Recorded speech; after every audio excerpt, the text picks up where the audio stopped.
राधे राधे। राधा रानी की कृपा आप सब पर सदा बनी रहे। जय माता दी।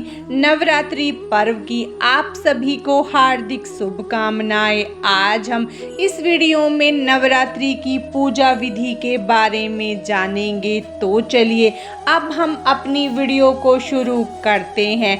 नवरात्रि के दिन ब्रह्म मुहूर्त में उठकर स्नान आदि से निवृत्त होकर चौकी की स्थापना ब्रह्म मुहूर्त में करें। उससे पहले अपने घर के मेन गेट पर बंदरवार बांधे और ढेरी का पूजन करे। द्वार के दोनों तरफ स्वास्तिक का चिन्ह बना ले। अगर आपके मंदिर में जगह है तो आप मंदिर में पूजा करें। अगर मंदिर में जगह नहीं है तो अलग से चौकी लगाकर पूजन करें। अब सबसे पहले जहाँ पर आपको पूजा करनी है उस स्थान को आप अच्छे से साफ करें और वहाँ पर पहले गंगा जल छिड़क ले। उसके बाद एक चौकी ले, उस चौकी पर लाल रंग का कपड़ा बिछाए।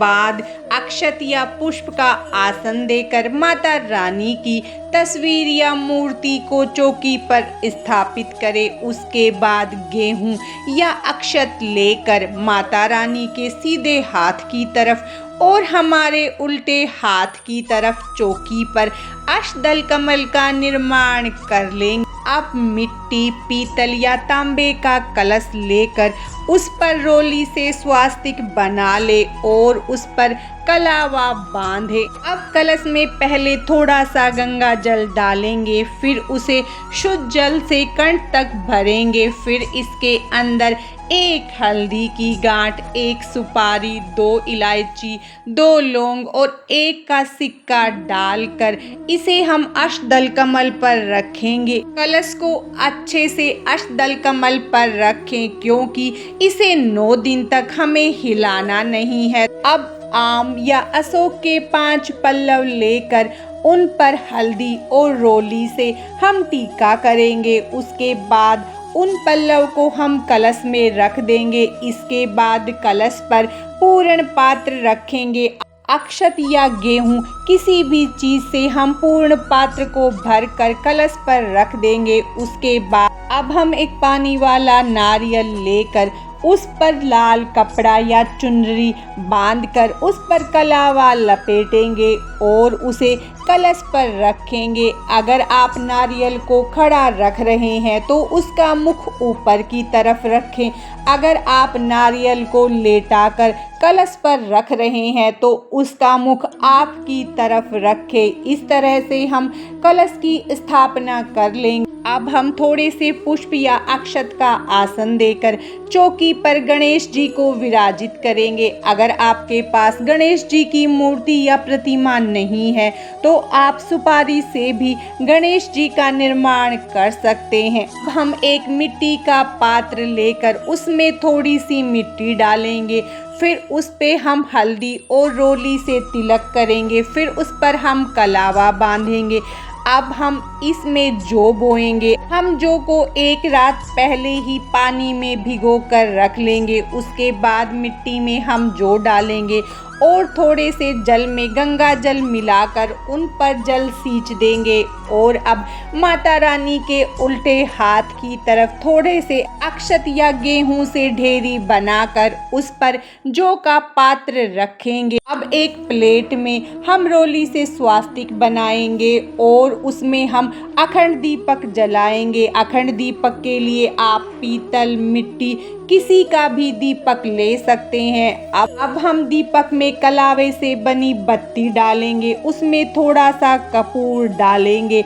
अब उसे चौकी पर हमने जिस प्लेट में स्वास्तिक बनाया है उसमें रखेंगे। अगर आप किसी मनोकामना के लिए अखंड ज्योति जला रहे हैं तो ज्योति जलाने से पहले अपनी मनोकामना मन में सोचे और ज्योति जलाते समय ये मंत्र जरूर बोले, करोति कल्याणम आरोग्यम धन संपदा शत्रु बुद्धि विनाशाय दीपम ज्योति नमस्तुते। इस मंत्र को बोलकर अखंड ज्योति को जला दे। उसके बाद अगर आप अखंड ज्योति नहीं जलाना चाहते हैं तो आप छोटा दीपक जलाएं अब हम जल छिड़क कर चौकी का शुद्धिकरण करेंगे। इसके बाद हाथ में थोड़े से अक्षत, पुष्प और जल लेकर हम अपने नवरात्रि व्रत का संकल्प के बाद भगवान का आवाहन करें। माता रानी, कलश के देवता गणेश जी सबका आवाहन करें और अक्षत पुष्प को माता के चरणों में अर्पित करें। उसके बाद शुद्ध जल लेकर स्नान की भावना करवाते हुए चौकी पर विराजित सभी देवताओं का स्नान करवाएंगे। अब हम सबसे पहले भगवान गणेश का पूजन करेंगे। भगवान गणेश को रोली से तिलक करेंगे, जनेऊ समर्पित करेंगे, वस्त्र स्वरूपी भगवान को कलावा समर्पित करेंगे। फिर हम भगवान को अक्षत समर्पित करेंगे और अब हम भगवान को पुष्प समर्पित करेंगे। अब हम माता रानी को तिलक करेंगे। उसके बाद फोटो में विराजित सभी देवी देवताओं को तिलक करेंगे। फिर हम कलश को तिलक कर लेंगे और दीपक को भी हम तिलक कर लेंगे। अब हम सभी को अक्षत समर्पित करेंगे। अब हम माता रानी को चुनरी समर्पित करेंगे और वस्त्र स्वरूपी कलावा समर्पित करेंगे। कलश को कलावा समर्पित करेंगे और दीपक को भी कलावा समर्पित कर देंगे।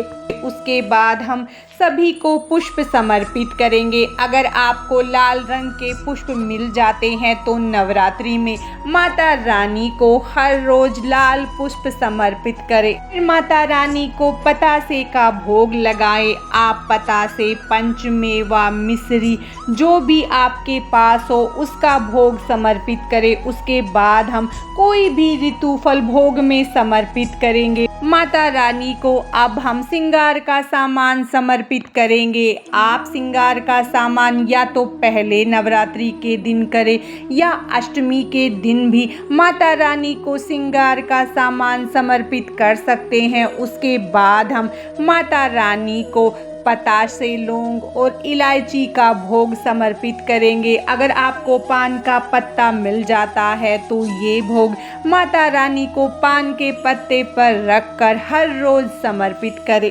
अब हम दक्षिणा समर्पित करेंगे। उसके बाद धूप जलाएंगे। फिर हम छोटा सा हवन करेंगे। हवन सामग्री से भी आप हवन कर सकते हैं या आप कपूर जलाकर भी हवन कर सकते हैं। उसके बाद हम एक सराई लेकर उसमें कपूर डालेंगे और उसे जलाएंगे। फिर उसमें हम 2 लौंग फूल वाली डालेंगे। उसके बाद हमने माता को जो भोग चढ़ाया है उसमें से थोड़ा सा भोग हम अग्नि में डालेंगे। हम हाथ में थोड़ा सा जल लेकर इसके ऊपर से घुमाएंगे। अब हम कपूर से या दीपक से माता रानी की आरती करेंगे। अगर आप दुर्गा सप्तशती का पाठ कर रहे हैं तो पहले अपना दुर्गा सप्तशती का पाठ करें, दुर्गा चालीसा का पाठ करें। उसके बाद कपूर या दीपक से पहले भगवान गणेश की आरती करें। उसके बाद माता रानी की आरती करें। इसके बाद हाथ में थोड़ा सा जल लेकर हम चौकी पर से 3 बार घुमाएंगे। फिर हाथ जोड़कर माता रानी से पूजा में हुई गलतियों के लिए क्षमा याचना करें और माता रानी से हमेशा सुख समृद्धि घर में बनाए रखने की प्रार्थना करें। ये हमारी प्रथम नवरात्रि की घट स्थापना की संपूर्ण पूजा विधि है। अब हम कलश और अखंड दीपक और ज्वारों को बिल्कुल नहीं हिलाएंगे और सुबह शाम इसी प्रकार पूजा करेंगे। जो हम सुबह पुष्प समर्पित करेंगे शाम को उनको हम हटा लेंगे और हम जो भोग प्रसाद माता को समर्पित करेंगे उन्हें हम सब में बांट देंगे। अगर आप अखंड ज्योति घी से जला रहे हैं तो उसे माता की दाईं तरफ रखें। अगर तेल से अखंड ज्योति जला रहे हैं तो उसे माता के बाईं तरफ रखें। आज की इस वीडियो में बस इतना ही। माता रानी की कृपा आप सब पर सदा बनी रहे। राधे राधे।